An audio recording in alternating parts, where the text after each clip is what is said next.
Welcome to a quick tutorial on how to classify conic sections and then write them in vertex form. Now, I will say that they are saying standard form, but really the math department and I agree that these, number 17 and 18, are written in standard form, and we tend, just to be consistent with advanced algebra and so on, we are wanting to put this in vertex form, or a form that's easy to graph. And then we're going to sketch its graph. So I am focusing on 17 and 18 here for your viewing pleasure. And the first thing I'm going to say is when you start like a problem like number 17, you should look at it and decide, does this look like maybe like a circle, ellipse, hyperbola, parabola? And the way you can kind of just look at it quickly and determine, at least for a parabola, is that you notice that the highest power on the y is squared, and the highest power on the x is to the first power. So I know that this is not going to be an ellipse, circle, or hyperbola for that purpose, or for that reason alone. If you look at number 18 down here, notice that the highest power on each is square. So that is either going to be an ellipse, circle, or hyperbola, but definitely not a parabola. So number 17, without even starting it, I know that we're dealing with a parabola here. Just like I had showed you before with completing the square, so we can get it over into vertex form, you want to group your variables. So I'm going to put negative 2y squared minus 4y next to each other plus x. Notice there's no other x there. And I'm going to even do it one better and put the negative 1 over, or the 1 on the other side. So it's going to be negative 1. Now you could also, because you're not completing the square on the x, you could also move that over as well if that makes it easier for you. It doesn't end up really mattering much. But over here on the left-hand side with the y's, I'm going to pull out not the greatest common factor, but the greatest common coefficient, if you want to think of it that way. And that's going to be negative 2. Bottom line is, in front of the y squared, in order to complete the square, you do want a 1. So notice right now I have a 1 right there. So I'm pulling out negative 2, so I end up with 1y squared plus 2y. So just be careful with those signs. Plus something, because we're going to need to complete that. And then we have plus x equals negative 1 plus our balancer, if you want to think it that way. So we are going to complete the square and make sure what we do to the left side, we balance it with doing that same to the right side. So, and again, I know we've done completing the square, but I just thought that this would be kind of nice as a review if you need to see that, and because it's a parabola and we haven't graphed those yet. So very quickly, we're going to go 2 divided by 2, so we're taking this number right here, completing the square on that by dividing by 2 and squaring it, and that's going to give me 1, or 1 squared. So I'm going to add that on the inside, and you know, I can switch colors here just for fun. I'm going to add 1 to the inside there, and now keep in mind, and that's coming right from here, remember when we add something on the left side, we're going to have to add it on the right side, but notice we did pull out that GCF of negative 2, so it's going to be negative 2 times 1. So to clean this up now, I'm going to switch over again here. Hold on a minute. I'm going to have negative 2. I'm going to factor this trinomial, which is going to give me y plus 1 quantity squared plus x equals, and on the right side there, what do we have? We have negative 2. 2 times 1 is negative 2, minus 1 gives me that negative 3. Okay, so if you're looking at this, parabolas, we do solve them for the variable to the first power.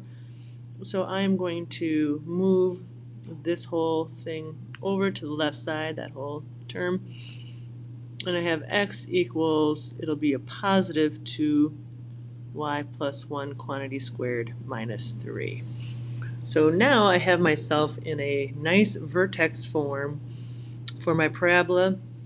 The vertex is going to be negative 3, because this is a sideways parabola, as we know, and this is going to be the movement on the x, or the shift on the x, which is really, really different than what we're used to.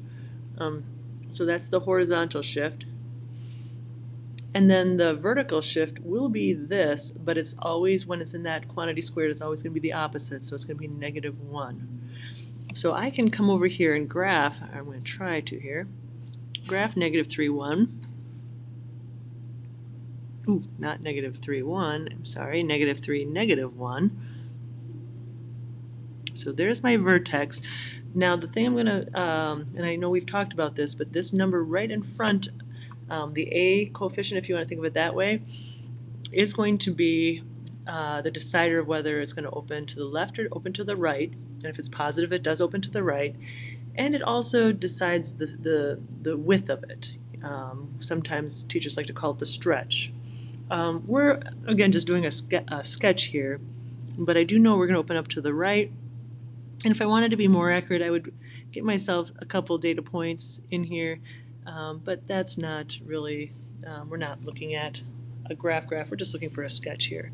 So classify each, let's kind of make sure we answered all these questions. So classify each conic section here. So we're going to want to say a parabola. Write its equation in vertex form, that's right here.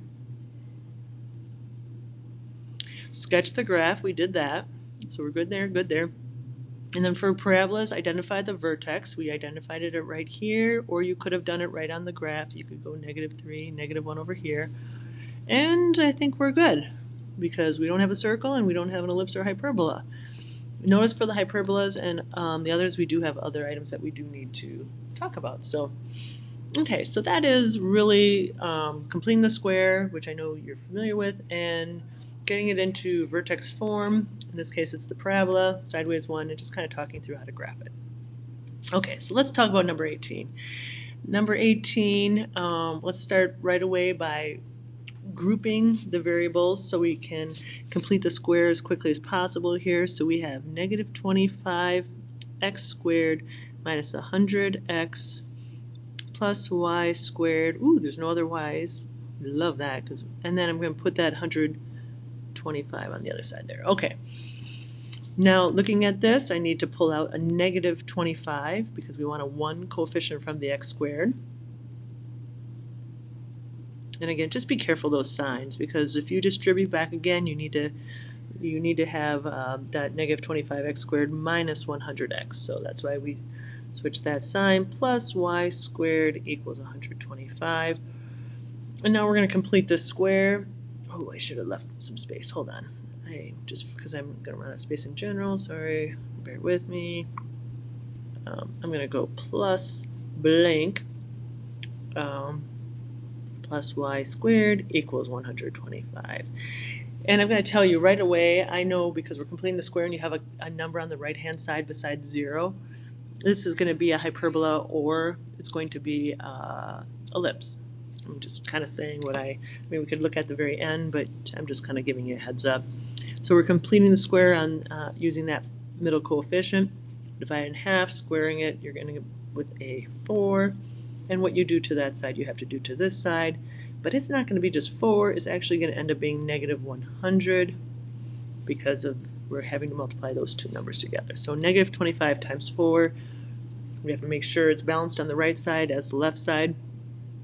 And now we can factor. So we have -25 x plus 2 quantity squared plus y squared equals 25. Okay, now, again, because we have a coefficient in front of that quantity x squared, we want to, so we know it's not a circle, but we do need to get it so that the right side is a 1. If you look at that vertex form, kind of like what we talked about in class, we need this to equal 1 for both ellipses and hyperbolas. If I divide that by 25, I need to divide this by 25 and that by 25. And then when we simplify this, we end up with, and I'm going to bring this y squared in the front. So we have y squared over 25 minus the 25's divide out. So we just end up with a minus or a -1 left. X plus 2 quantity squared. And I am going to put this over 1 just so we can kind of get that look that we want to, equals 1. Now the reason I moved the x squared, or the x plus 2 quantity squared, to the right of the y squared is because I saw that sign of a negative. And I know that hyperbolas in particular have that minus between the two terms. So I'm just getting it in a nice vertex form. Okay, so now looking at this is the part, now the whole completing the square, I know we've done that enough probably by now that you're like, ugh, okay, move it all along, Ms. Bakken. But let's kind of get the center. The center is going to be at negative 2, 0. There's that shift on the x of negative 2, y is 0. And I'm going to graph that, and then I'm going to get into the part that you've not had any experience with. So let's see, negative 2, 0 is right there. And the thing is you're, if you looked at the actual general form of the hyperbola equation, you'll notice that if the y is in the front minus the x's, that you're going to end up having a parabola that, or excuse me, a hyperbola that kind of looks like that. If the x squares were first, then you're going to have a parabola or hyperbolas that look like that. So I do want to say that the order of these variables make a huge difference. So let me just show you kind of how that works out. If you notice, we have a 25 down here, right here.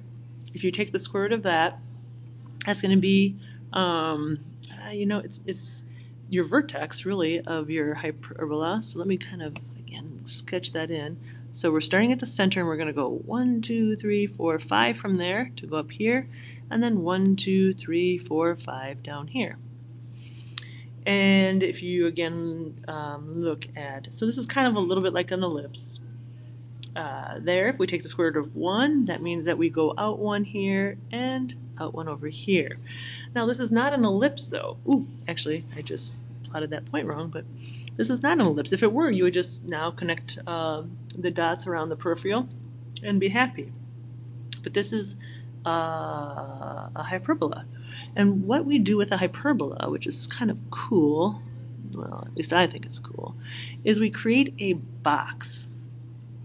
And in this case, the box is a rectangle. So I'm going to create a rectangle using all those points. And again, the reason we know the hyperbola is not like this, it's going to be like this, is because the y squared is first in the equation. Sometimes students miss that part, so I just want to say that one more time. Now, at this point, we can create the hyperbola in there, but what happens is you need to have a pretty good use of the width, or you need to kind of control the width, and we control them by using the asymptotes.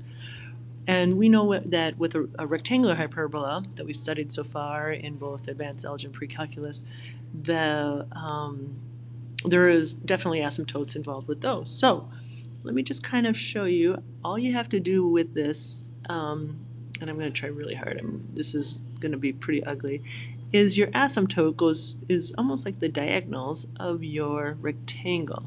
Oh geez Louise, I could probably do better, just kind of bear with me. I'm going to try this again. If you can, please use a ruler so yours doesn't look as horrible as mine does. Okay. Okay, now I'm going to switch back over to blue. And my hyperbola is going to look like that. So those asymptotes are controlling the width of your hyperbola, because obviously asymptotes you can get infinitely close to but not touch. And I do want to say that up here, let's just kind of fix this. So our asymptotes are controlling the shape of our hyperbola. Now, with that said, let's kind of go and double check that we have all the components that it asked for in the instructions. Let's see here.